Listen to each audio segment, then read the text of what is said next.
का क्षेत्र जो है, इनका क्षेत्र विस्तार कहां तक था? इनका क्षेत्र विस्तार कहां तक था? कन्नौज से लेकर राजस्थान तक, कन्नौज से लेकर राजस्थान तक, से लेकर राजस्थान तक, ठीक है ना। कहां तक था? कन्नौज से लेकर राजस्थान तक। अब देखिए इनका अगर बात करें तो कन्नौज को राजधानी के रूप में, यानी कन्नौज को कैपिटल के फॉर्म में किसने स्टैब्लिश किया था? कौन सा मौखरी वंश का ऐसा शासक था जिसने इसे क्या किया था, इसे वहां पर ले गया था? ये तो हम देखते हैं हरिवर्मा इसका नाम था, जिसने इसे क्या किया था, सेटल किया था। इस शासक का क्या नाम था? हरिवर्मा। इस शासक का क्या नाम था? हरिवर्मा, जिसने क्या किया था, राजधानी शिफ्ट किया था। कहां पर मतलब बनाया था हरिवर्मा ने।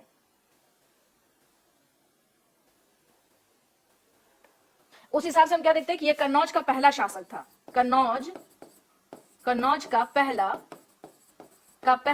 कौन सा शासक हुआ? मौखरी शासक। मौखरी शासक था, ठीक है ना। 510 ईस्वी में इसने क्या की थी, अपनी राजधानी बना दी थी। 10 ईस्वी में इसने कन्नौज को अपनी राजधानी बना दी थी, कन्नौज को अपनी राजधानी बना दी थी।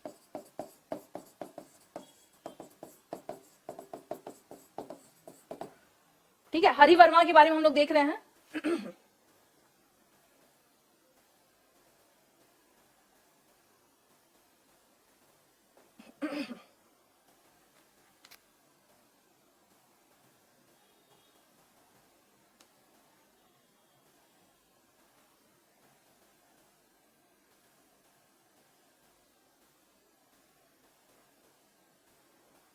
ठीक है, तो ये हम लोग क्या देख रहे हैं कि इन लोगों का चल रहा है क्या यहाँ पर प्रॉपर इनका क्या चल रहा है?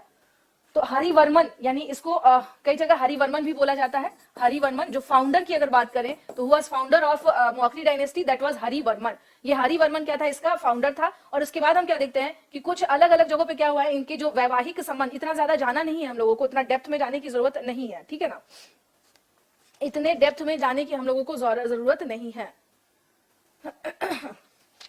ठीक है, तो बस ध्यान रखना है, जैसे कि हरिवर्मन हुआ जो शासक, यानी कि अगर हम लोग बात करें शासक मौखरी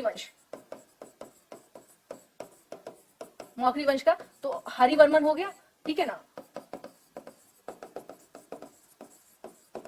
हरिवर्मन हुआ। अब उसके बाद बात करें, हम लोग देखते हैं कि 4 इसके क्या है मेन शासक इसे दिखाई देते हैं। तो पहले तो हरिवर्मन हो गया, फिर आदित्य वर्मन इसका शासक था। उसके बाद अगर हम लोग देखिए, दो एक नाम से हम लोगों को दिखाई दे रहे हैं, वो कौन सा है? एक हो गया आपको ईशान वर्मन, ईश्वर वर्मन और ईशान वर्मन। ईश्वर वर्मन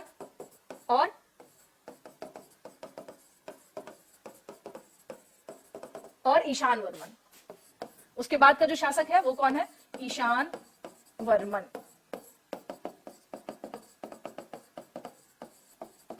ईशान वर्मन, ठीक है ना। ईश्वर वर्मन और कौन है? ईशान वर्मन है। अच्छा, कुमारगुप्त से युद्ध किसका हुआ था? इसी का हुआ था। कुमारगुप्त कौन सा, किसका शासक था ये?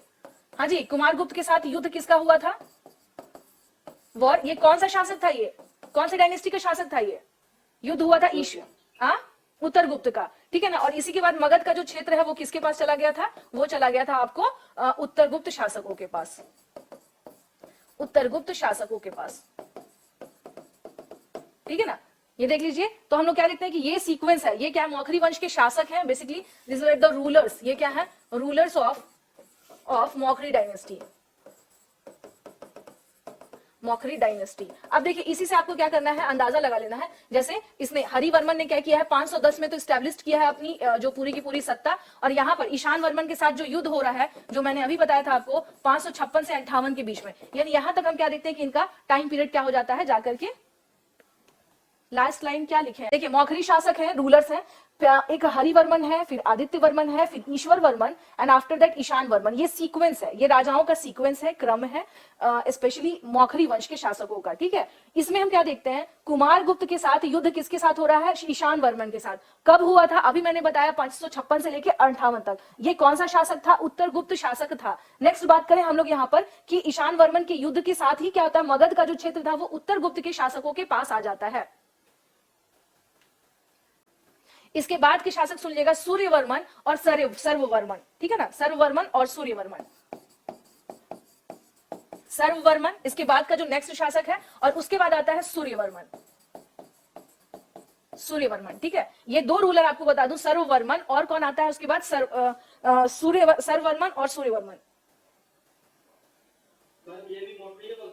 हाँ, ये सब वर्मन जिसमें जिसमें आपको लगा हुआ है ना, ये सब मौखरी वंश का ही है। देखिए ये जो है सर्व ईशान वर्मन है ना, ईशान वर्मन आपने देखा अभी, मौखरी वंश का ये क्या था, शासक था, ठीक है। तो सर्ववर्मन जो है ये इसका बेटा है, ये क्या है, इसका पुत्र है, यानी सन है ये, ठीक है। तो इसने क्या किया था, जो मतलब ये मौखरी वंश के हैं, इन्होंने गुप्तों से क्या किया था, फिर बदला लिया था कि भाई मगध का क्षेत्र हम तुमसे छीन लेंगे। सर्ववर्मन पुत्र है ईशान वर्मन का, इसने क्या किया था, क्षेत्र छीन लिया था, ठीक है।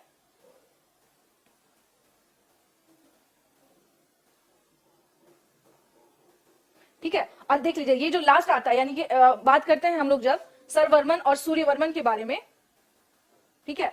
तो ये माना जाता है, ये जो है सर्ववर्मन जो है ये माना जाता है पुत्र था, और सूर्यवर्मन के बारे में माना जाता है कि ये भाई था, लेकिन इसकी डेथ हो जाती है उसी टाइम पर। इसके बारे में माना जाता है कि ये भाई था, ठीक है ना, इसकी क्या हो जाती है, मृत्यु हो जाती है, मृत्यु हो जाती है। सर्ववर्मन के टाइम पर माना जाता है कि फिर से मौखरी क्या होते हैं, स्ट्रांग होते हैं। बस ध्यान रखना है आपको कि किसके काल में ये फिर से शक्तिशाली होते हैं, मौखरी शक्तिशाली होते हैं सर्ववर्मन के काल में। मौखरी जो है वो शक्तिशाली कब होते हैं, सर्ववर्मन के काल में, सर्ववर्मन के काल में। किसके काल में, सर्ववर्मन के काल में, ठीक है। मौखरी किसके टाइम पर फिर से वो जाके मजबूत होते हैं, सर्ववर्मन के काल में। देखिए सर्ववर्मन ये जो इसका टाइम पीरियड है ना, इसके टाइम पर माना जाता है 585 ईस्वी तक में। कब की बात कर रहे हैं हम लोग, 585 ईस्वी तक में पूरा का पूरा मगध क्या किया था, इन्होंने अपने अंडर में ले आए थे। ये 585 ईस्वी तक में मगध जो है वो फिर से मौखरियों के अंतर्गत आ गया था। मगध पर मौखरी का शासन हो गया था 585 ईस्वी तक में। कब तक में, 585 ईस्वी तक में मौखरी का जो सर्ववर्मन, आपको ध्यान रखना है, ये सर्ववर्मन जो है, हाँ लिख दिया 585 ईस्वी स्वाति, ठीक है ना, 585 ईस्वी में बता दे रही हूं, काहे परेशान हो रहे हैं आप लोग, ठीक है। हाँ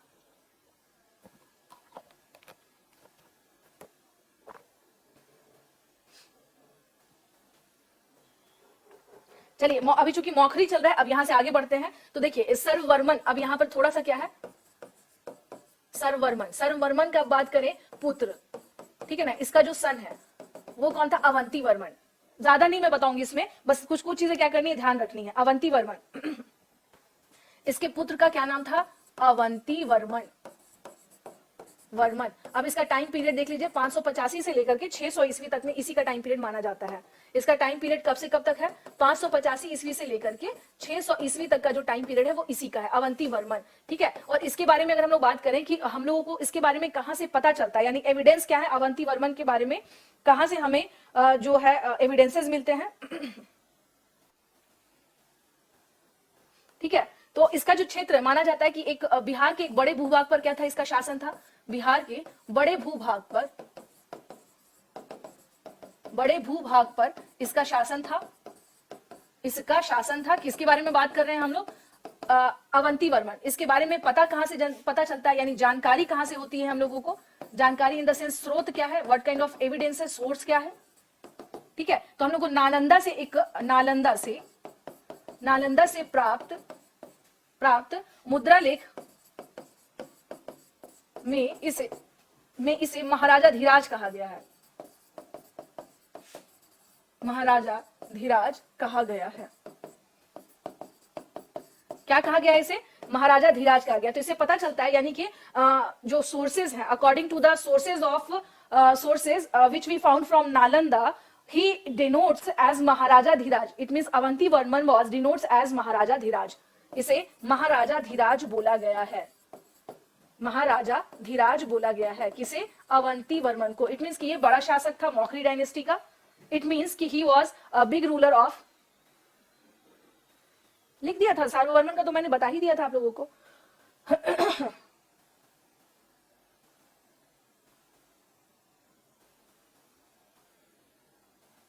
ठीक है, अब बात करें, क्वेश्चन आपका ये हो जाएगा कि मौखरी वंश के समय पे यानी किस शासक के समय पर हम लोग देखते हैं यहाँ पर कि जो क्या कहते हैं, जो सिर्फ कन्नौज का शासक रह गया था, यानी कि मगध पर जो है समाप्त हो गया इनका अधिकार। मगध पर अधिकार समाप्त किस शासक के काल में हुआ? किस शासक के काल में हुआ? कन्नौज, देखिए कन्नौज तो इनका मेन एरिया था ही। अगर क्वेश्चन ये हो जाए कि मगध पर अधिकार, जो अधिकार समाप्ति की अगर हम लोग बात करें, ठीक है ना, अधिकार समाप्ति की बात करें तो किस शासक के काल में हुआ था, स्पेशली मौखरी वंश के बारे में बात कर रहे हैं, ध्यान रखिएगा ये सब मौखरी वंश ही चल रहा है, मौखरी वंश के बारे में चल रहा है। तो वो कौन सा शासक था? उसका नाम था ग्रहवर्मन।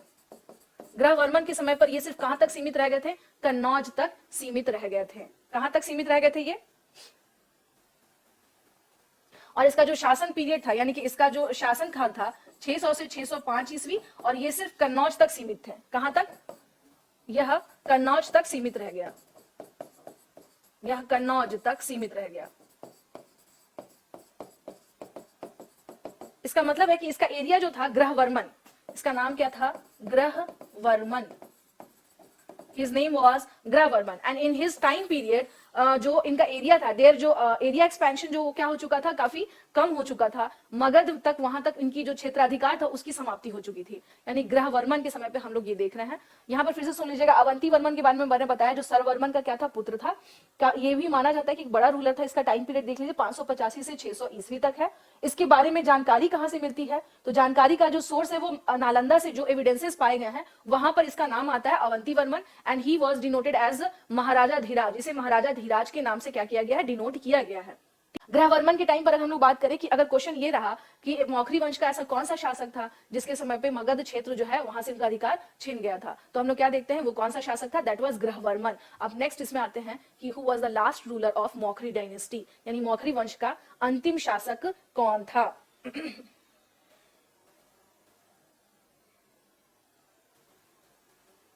ठीक है, यहां पर आ जाइए। अब लास्ट आ जाते हैं कि मौखरी वंश जो है, अब इसकी भी हम लोग क्या देख रहे हैं? समाप्ति देख रहे हैं। मौखरी वंश का जो शासक यानी कि सुचंद्र वर्मन,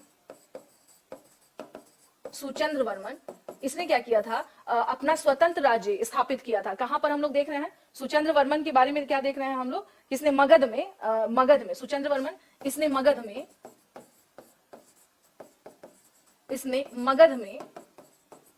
में अपना स्वतंत्र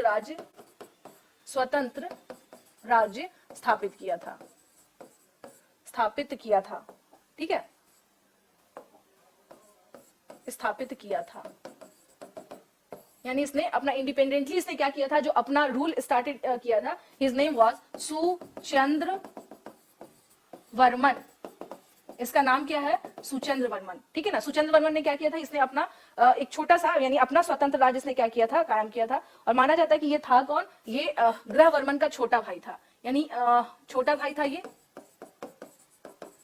किसका? ग्रहवर्मन का। इसके बारे में बात करें तो ये क्या था? He was younger brother of Grahavarman. Grahavarman का ये क्या था? यंगर ब्रदर था। ठीक है, तो अगर हम लोग देखें तो इसके बारे में यानी सुचंद्र वर्मन तक ही हमें क्या मिलती है? जानकारी मिलती है रिगार्डिंग मौखरी वंश, यानी मौखरी वंश के संबंध में यहां तक हमें क्या मिलती है? जानकारी मिलती है। मौखरी वंश के संबंध में यहां तक हमें जानकारी मिलती है। तो इट मीन सुचंद्र वर्मन तक हम लोग क्या देखते हैं कि इस वंश का जो है एक्सपेंशन हम लोगों को दिखाई देता है। और इसके बाद क्या होता है कि यहां से इनकी यहीं तक इनका क्या हम लोगों को दिखाई देता है? यहां तक इनके बारे में पता चलता है। मौखरी डायनेस्टी के बारे में बात कर रहे थे। सुचंद्र वर्मन जो है माना जाता है कि इसका भाई था। इसने अपना इंडिपेंडेंटली क्या किया था? अपने राज्य की स्थापना की थी, छोटे से राज्य की, मतलब मगध में अपने स्वतंत्र राज्य की स्थापना की। बट हम क्या देखते हैं कि इसके बाद ये लोग बहुत ज्यादा स्ट्रांग नहीं रह गए। इसके बाद इनका क्या हो जाता है? पतन हो जाता है, यानी इसके पश्चात इनका क्या हो जाता है? पतन हो जाता है। इसके पश्चात इनका पतन हो जाता है, पतन हो जाता है। ठीक है ना, आफ्टर दैट हम क्या देखते हैं कि मौखरी डायनेस्टी वाज डिक्लाइन। ठीक है ना, इसके बाद क्या देखते हैं कि Maukhari dynasty was decline. Maukhari dynasty was decline. इसके बाद क्या होता है? मौखरी डायनेस्टी का डिक्लाइन हो जाता है। ये था बेसिकली मौखरी वंश के बारे में जो मैंने आप लोगों को बताया।